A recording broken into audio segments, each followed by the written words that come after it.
I think we encounter the same feelings at least once during our lives. Things that we have all experienced, yet we find different solutions.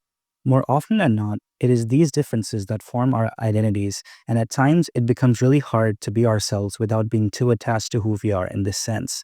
And that creates a sense of tribalism in us, and we vehemently defend our cognitive dissonance to protect who we are. I'm not talking about politics, art, music, or sports. I'm talking about the idea of being and what is right or wrong in that context. Whenever I'm confronted by these ideas, I think about my favorite characters, like Monkey D. Luffy. What would it be like to believe in equality?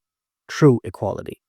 What if we stop judging each other for our characters and not for the idea that we represent?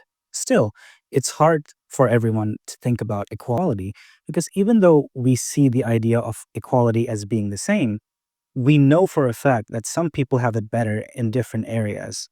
Everyone has different problems, and there are things that are easier for certain individuals. Sometimes you just know that people who look a certain way or sound a certain way will do better than you in that situation. You can say that these types of people are seen as humans in good faith, while there are those who are always seen in bad faith. I think statistics are important, but they cannot ever describe an individual. The idea that of who we are is conceptualized before we exist. Wherever we're born, whatever location we're at, and whatever language we speak is an idea that everyone can see, and they see you through that. But somehow, Luffy doesn't see things that way. And yes, he is fictional, but there is something we can learn from it. Let's take the example of Boa Hancock. She is, as confirmed by God Oda himself, is the most beautiful woman in the One Piece universe. For most men, sex is an achievement or an indicator of social success. That's why Luffy doesn't see Boa's looks as a trophy that he can conquer. He doesn't have that look that Boa fears so much. Well, a lot of male readers would see Boa as this person that he can easily slam dunk on. He can easily have her and just, be in a relationship with her. Bu Luffy sees things very differently. Luffy sees Boa as a strong person who has endured a lot of hardships in her life, but is doing her best. In fact, that is why he sticks around Amazon Lily for so long. Towards the end of the arc, he does whatever he can to sort the things out between her and her sisters and sort of reveal to the whole kingdom that Boa, despite acting avoidant and saying that she doesn't care about anyone, actually, in fact, cares about everyone.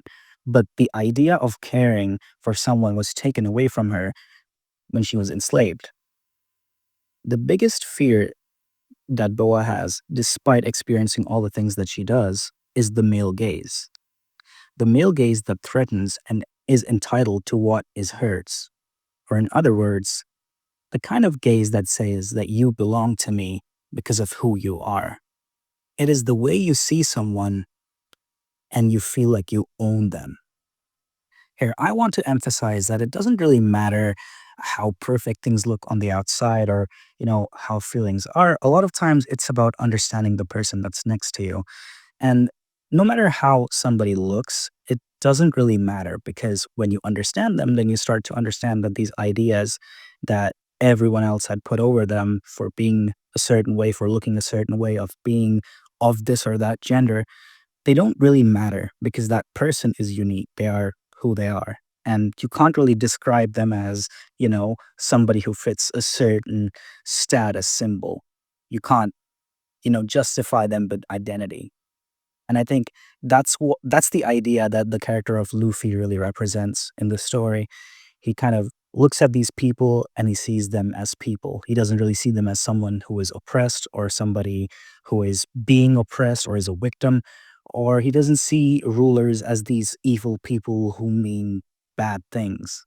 A lot of times people mean well, but they're not able to translate that enough, or they are misunderstood. But despite everything, there is a great disparity in how people experience their lives. Now, I think a lot of people see depression as the main villain, but I think it's an indicator of what makes us happy and what doesn't. If you're told that you're supposed to be happy because your situation is really healthy and you feel depressed, then maybe the situation isn't good for you. objectivity fails in these sorts of situations. A lot of times we look at these people who have these perfect lives, they have a stable house, they have a family, they have everything, they have a partner, they have children, they have this and that. But that stuff doesn't really matter because if you don't know why you're not happy with what you have to see yourself as a unique individual who has their own biases and experience that make you want what you want. You can't really choose what you want.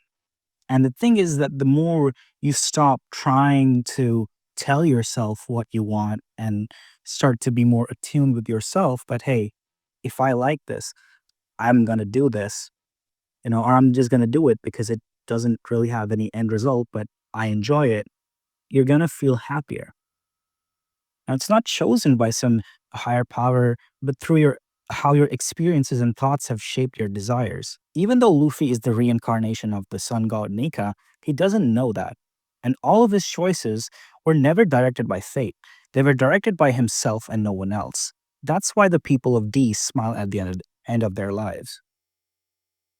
Yeah, well, he is the main character of the story, but again, he's somebody who does what he wants because he wants to do that. And it doesn't really matter to him. It doesn't really occur to him that, hey, maybe I need to, tone it down here. Maybe I need to do this or that. Or maybe this wouldn't look as good if I did it.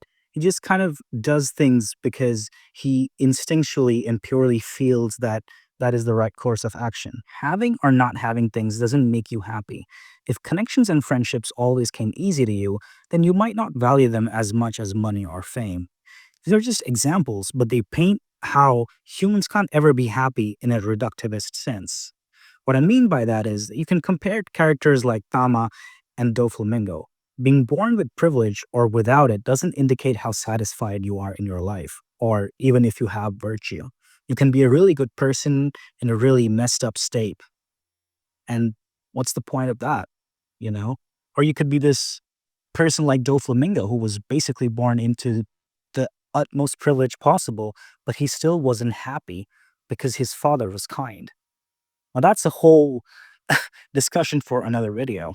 But yeah, this guy is very crazy. Now we can compare these two characters, Tama and Doflamingo, and you can see how despite losing his status as a celestial dragon, Doflamingo still had the color of the Supreme King, which Tama did not.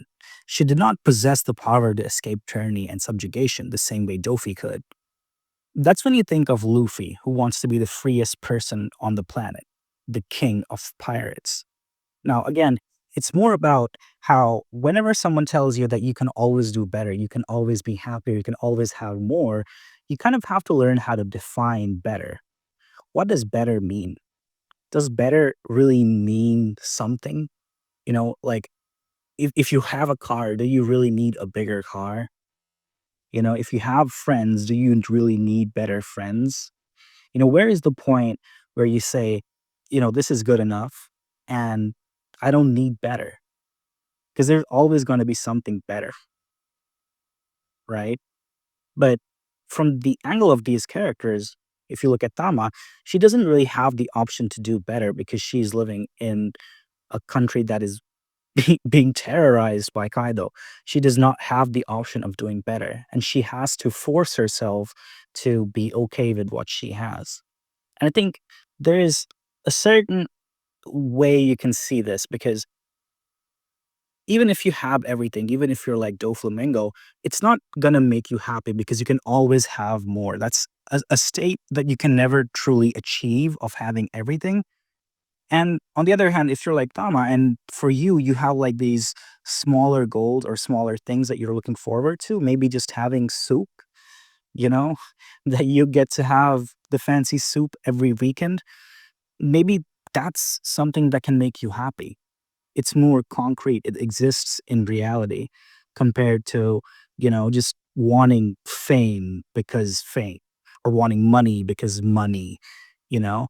If there's something specific that you want to buy with money, you have a dream car or you have, you know, a dream pair of shoes, then that's kind of what you should aim that at. Like, yeah, that's going to make me happy or that's what I'm looking forward to. Now, there's a lot of stuff that I've said and I want to elaborate on all of that and kind of explore different characters and songs even, and just a lot of stuff about people. And if you find this stuff interesting, then, you know, just say here and, there's going to be a video next week, probably.